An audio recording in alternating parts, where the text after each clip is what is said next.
So I usually tell people not to spend any money on promoting their pre-save links, whether it be through ads or through any other means. And the reason is it's just so insanely expensive per pre-save. You might pay between $3 and $10 per pre-save, depending on what countries you're targeting, and it's just not worth it because after your song comes out, you can get saves for like 20, 30, 40 cents, depending on how good your marketing campaign is going. But the thing is that pre-saves actually do have a lot of advantages, including that you get a lot more saves on day one of your release. We're going to talk about how pre-saves technically don't exist in a little bit, but you do get a lot more saves and probably streams at day one of release. You get people to follow you on Spotify and probably also some other playlists or other things you have on Spotify. You can get them to follow at the same time, and you get the email address. So those are some pretty big things, and there are ways to justify that $3 to $10 cost if you collect all those things and fully utilize all those things. But I do have a strategy in this video that I'm going to go over that shows you how to drastically reduce your cost per pre-save. So first, let's talk about how Spotify pre-saves technically don't exist. And when I say they don't exist, I mean that Spotify doesn't have any concept of a pre-save in their system. They don't see pre-saves before the song comes out. Your link partner does. So for example, in Hyped It, when you make a pre-save link, when someone pre-saves it on your Hyped It link, Hyped It is saving that user data, and then when your song comes out on Spotify, Hyped It goes and saves it to their library. It's never pre-saved to their library on Spotify. Hyped It is doing it for you on release day.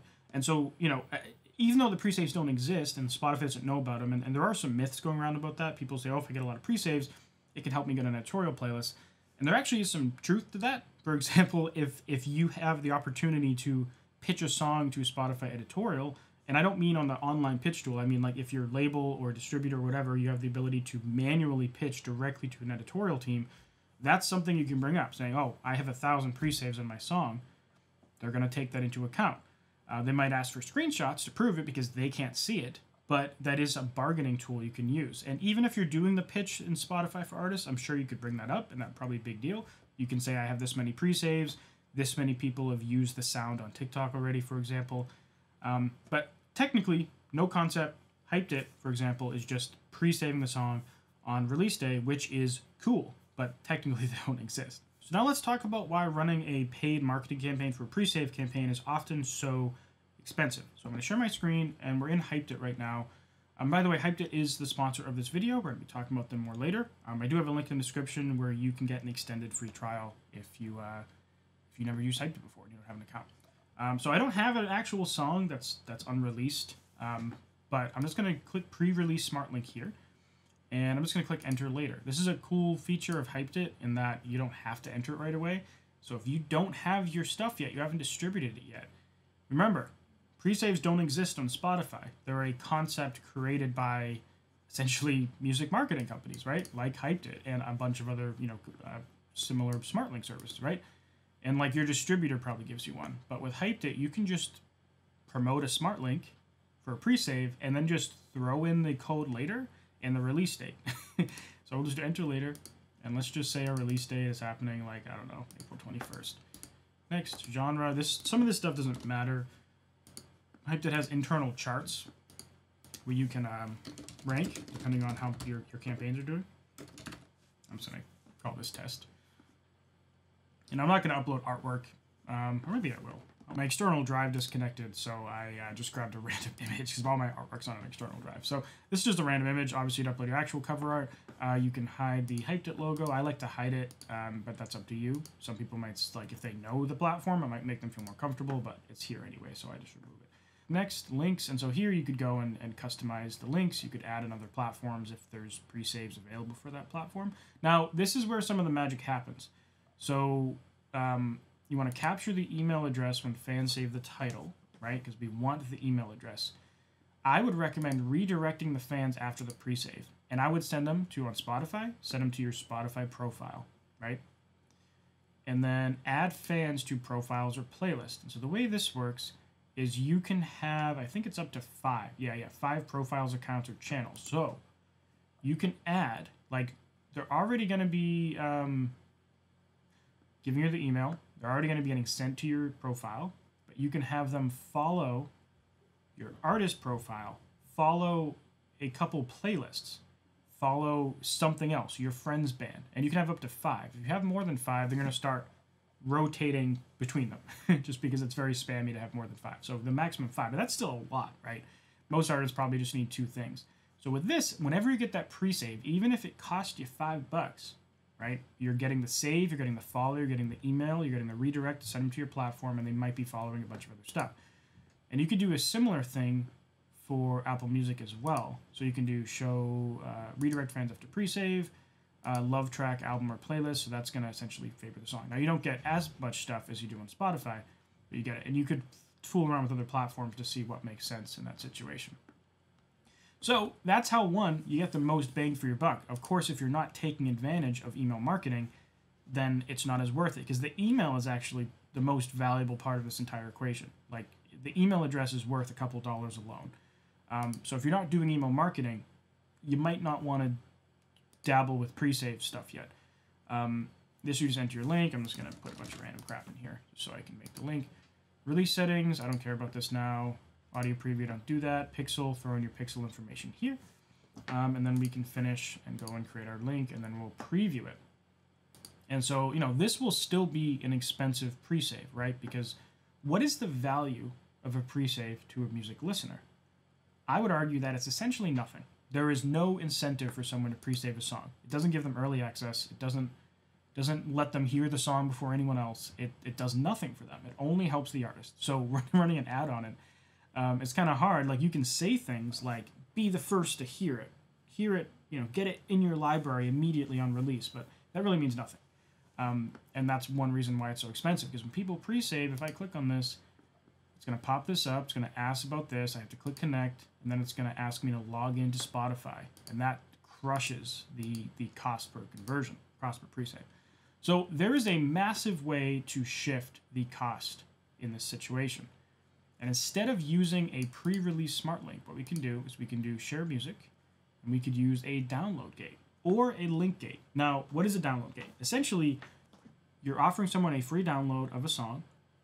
In exchange, they do an action. So in this case, it's going to be pre-save a song. A link gate is you're going to give someone access to an exclusive link that's not available anywhere else in exchange for them to pre-save the song and give you the email address or whatever. So let's just do download gate, but just keep in mind that this works exactly the same for download gates as link gates. So when I initially filmed this next section, I forgot to mention the point of what we're doing before I started explaining it. The point is, instead of trying to get someone to pre-save a song which offers them no value, we're going to give them value for pre-saving the song. Meaning, instead of they get nothing and they pre-save, it's when they pre-save, they're going to get a free download of the song several weeks before it comes out and maybe some other free goodies. So use a download gate to deliver on that. When they pre-save the song, they get a download or an exclusive link that delivers all these perks instead of a boring pre-save link that gives them nothing in return. So let's go set that up. You enter the source information for your track, and I'm just going to use an existing track of mine just so I don't have to type in a bunch of information. I'll throw in the Spotify link. Next, genre, this is a metal track. Upload the track, and I have to throw something here. This is going to be the download that people get when they fulfill your gate. All right, so I just literally threw in a random file here. You'd obviously throw the correct file, and you can do MP3, WAV, AIFF, or zip file. So if you wanted to give people more than just the free download of a song, you could give them a whole folder full of stuff that they would find valuable. We can skip through, and this is very much like setting up the pre-save link. But now we get to the big differentiating factor. So you can have multiple gates along the way. And so on one case, what we can do is pre-save unreleased song, right? And then if you could remove the email address, I would keep it in there. So you're collecting the email address and the first name of the person who visits this gate. So if they want to get this song, and remember, the strategy with this is, instead of telling them to pre-save the song and get nothing, the strategy is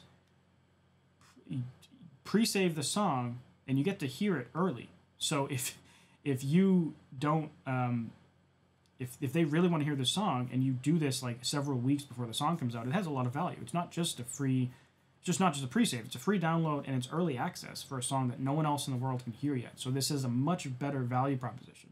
And if you bundle extra stuff in your downloads that's not just the song, then it's even better. And if you don't want to do a download, do a private SoundCloud link, right? Or a Google Drive link. and then you use a link gate instead of this. So we're collecting the email, we're collecting the name, and then they also have to go on Spotify. And if they do this first and they don't do this, you still get their email too. So then you could use your email marketing chain to get them to go to your Spotify anyway. So we can have them follow your profile, choose your band, add up to 5 things in here, right? Just like the pre-saves. Pre-save unreleased track or album fans library. You enter in your ISRC code. Now, ISRC codes, title, artist name, and release date, so fill in all that stuff. And you could add a third step. I wouldn't recommend it. Like if you wanted to add a SoundCloud thing, you can see that Hyped going to give you a warning that more steps equals less downloads. But then you could choose if it's an and or an or. So maybe you don't want Spotify. Maybe you want to do Apple. And you just say add this anyways. You do Spotify or Apple. So now they have to do email and Spotify or Apple, right? So you're giving people a choice. So I probably wouldn't do this, but it depends. If your strategy doesn't revolve only around Spotify, that's actually a pretty good option. And yeah, so I'm not going to go through and fill all this out, but the idea is that you're increasing the value of your pre-save link, which means that more people are going to pre-save it. And if you're extracting all this information from your pre-save, then paying $5 per pre-save is actually reasonable. If you're getting all that stuff, I would say that's a great deal. Because if you run an email campaign just to get someone's email address, and you're paying $2 per email, depending on the country, like in the United States, it's great, $2 per email. I mean, I've had email campaigns go down to like $1 per email in the United States. But if you're getting an email and all that other stuff, and it's in like tier 1 countries, then I would say that's actually a pretty good value proposition. So as I mentioned, Hyped is a sponsor of this video, and if you haven't heard of them before, I'm going to give you kind of an introduction. Hyped is one thing they do is they're a smart link service. So if you're running Facebook ads to promote your music, Hyped is the platform you can use as your smart links. And what do I mean by a smart link? Well, instead of sending people to Spotify directly, which is a horrible idea in your ads, you want to send them to some type of landing page where you can track with the Facebook pixel and the conversion event. And Hyped allows you to do that, and you can set up a custom domain on your Hyped account so you can get around all the crazy iOS 14 tracking restrictions.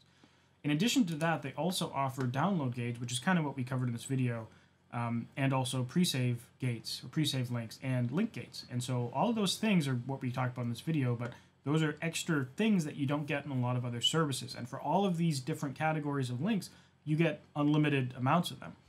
Put the icing on the cake, you can actually hook up Hyped to your email platform. So inside of your account settings, hopefully nothing in here is hidden, you can go into automation, and let me actually see, can I share this? I don't think I can share this. But essentially, there's what's called a webhook that you can connect to Zapier, which means all the emails that you collect in Hyped will automatically sync to your email account. And then you could tag them appropriately, set up an email automation sequence to actually take advantage of those emails. And this is a huge deal because a lot of other link platforms don't make it easy. You have to manually export your audience members, or like you're limited to just using something like MailChimp. Which, like, MailChimp's cool or whatever, but, like, I don't use MailChimp. And what the cool thing with a webhook is, it doesn't matter what email platform you use. A webhook will work with any email platform that integrates with Zapier, which is every email platform, essentially. Any email platform you'd hear about or be using. So, yeah, Hyped does a whole bunch more stuff, but that's just kind of scratching the surface, and I've used Hyped for years. And you can get started with them for only $9 a month. And if you click my link in the description, you get an extended free trial that you can check out before having to pay a dime.